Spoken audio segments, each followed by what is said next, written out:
여러분 안녕하세요. 강동경희대병원 유튜브 H로그입니다. 이제 슬슬 야외 운동할 시기가 됐습니다. 교수님 혹시 평소에 운동 좀 많이 하시나요? 운동은 잘 하지 않고 있습니다. 저 같은 경우에도 제 몸의 보호를 위해서 좀 안 하고 있는데 특히나 스포츠 또 골프 이런 거 라운딩 많이들 나가시더라고요. 네. 오늘의 주제 바로 회전근개 파열입니다. 최근에는 제가 앞에 말씀드린 그런 운동이나 스포츠하는 인구가 많아지면서 회전근개 파열이 좀 젊은 층에서도 많이 일어난다고 하더라고요. 좀 네. 어떤 질환인지 정확하게 설명 좀 부탁드립니다. 네.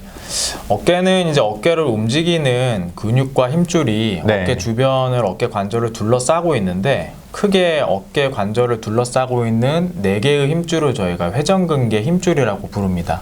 근데 그 회전근개 힘줄 중에 이제 파열이 퇴행성으로 일어나게 되면 그 파열로 인해서 통증이 발생하는 질환을 회전근개 파열 질환이라고 하게 됩니다.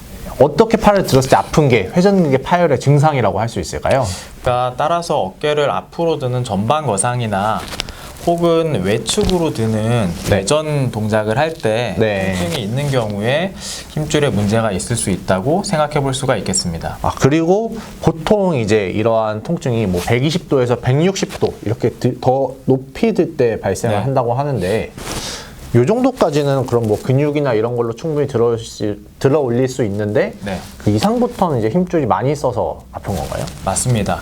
저희가 사실 어깨를 들어 올리는 근육이 극상근 하나만 있는 것은 아니고 저희가 바깥쪽으로 삼각근이라고 하는 큰 근육이 자리 잡고 있기 때문에 어깨를 사실 일정 부분 들을 때에는 통증이 없으실 수 있습니다. 근데 이제 극상근이 기능을 많이 하는 특히나 120도에서 160도 정도 되는 구간에서 어깨를 들어 올릴 때뿐만 아니라 들었던 어깨를 내릴 때 통증이 발생할 수 있는데 그것이 회전근개 힘줄 파열의 특징 중에 하나일 수 있습니다. 확실히 그럼 좀 이렇게 높이 들어서 좀 확인을 해봐야 되겠네요. 네.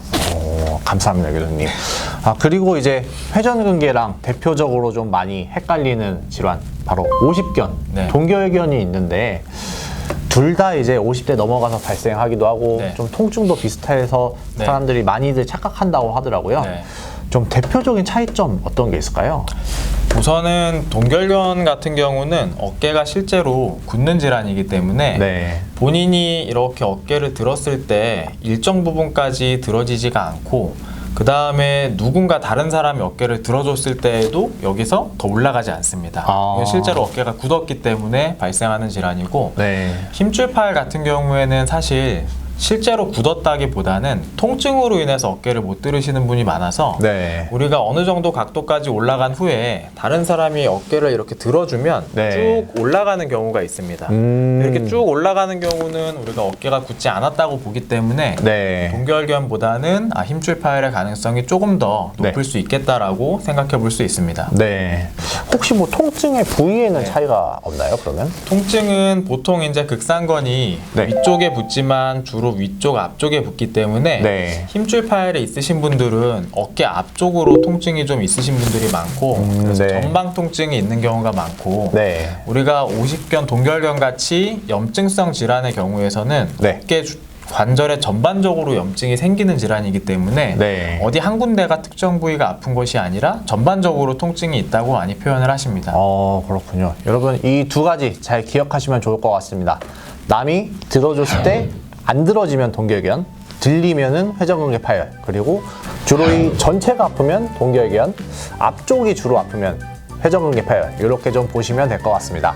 무조건 수술을 하지는 않습니다. 약물 치료가 듣지 않는 경우에